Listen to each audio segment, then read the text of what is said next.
Hey guys, it's Bastian time. Welcome to This Week in Zelda News. I'm your host Bastian. Let's get to that first story. First up is Scribblenauts Unlimited.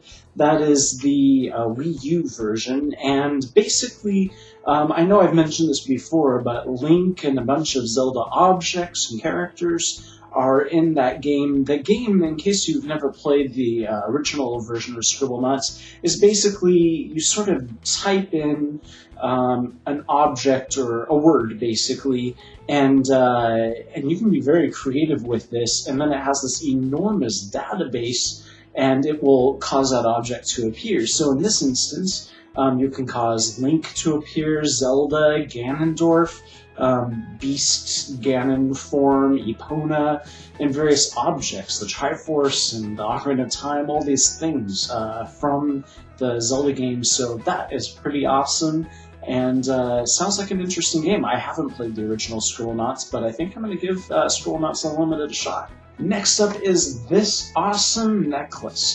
This is a perfect replica of the heart container, specifically the Skyward Sword version of the heart container, and it's just beautiful. I wouldn't be so comfortable wearing something like that, unfortunately, but you know, it might be a perfect gift for that female Zelda fan out there, or maybe some more adventurous of you male Zelda fans.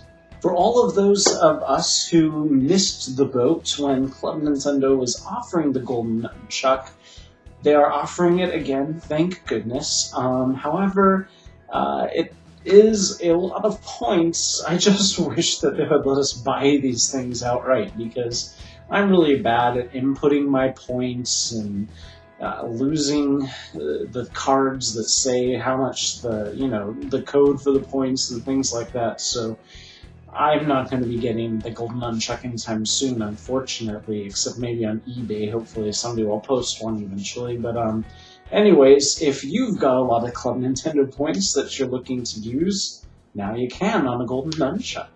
Our next story is about an amazing short film called The Legends of Digital Zelda, and it takes an animated version of Link through a whole bunch of interesting scenarios, fighting all kinds of interesting foes. I'm not going to ruin it by telling you specifics, but just watch this, you're going to love it. Of course, there's going to be a link for you down below. Here in Portland, Oregon, we are known for our coffee, and oftentimes you'll go into a local coffee shop and they'll do that sort of latte art where they create an interesting design on the top of your coffee, or in my case, cocoa.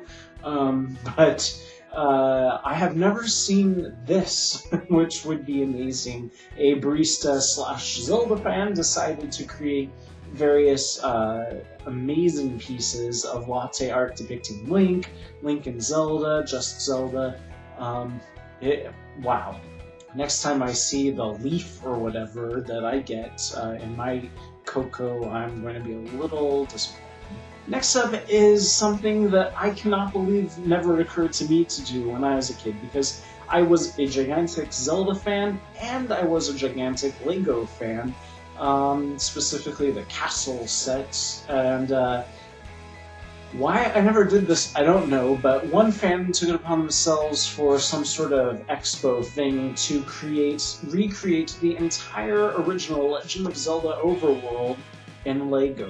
This is awesome, and I really feel like it would make a really nice piece of like wall art. You could just have that, hanging on your wall. But anyways, awesome job, tons of Lego bricks used, over 20,000 or something like that. But anyways, if you want to read more about the process for this and exactly how many were used and so on, there's a link for you down below. So for about a year now, or more than a year, we have, outside of Japan, been eagerly hungering for Hyrule Historia to be translated into English.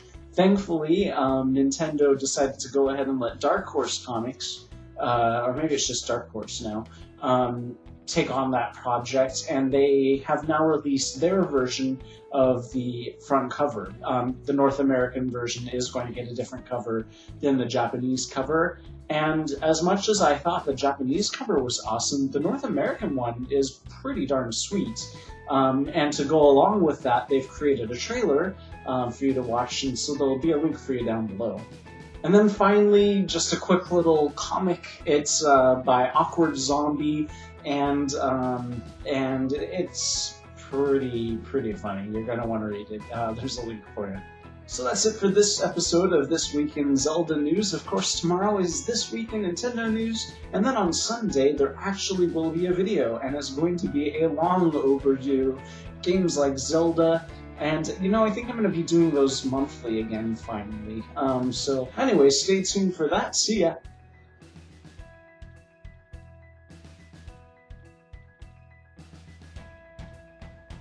Next up is something that should have occurred to me to do when I was a kid, because I was a gigantic Zelda fan. Literally gigantic. And, just kidding. Well, actually, no, I'm not just kidding.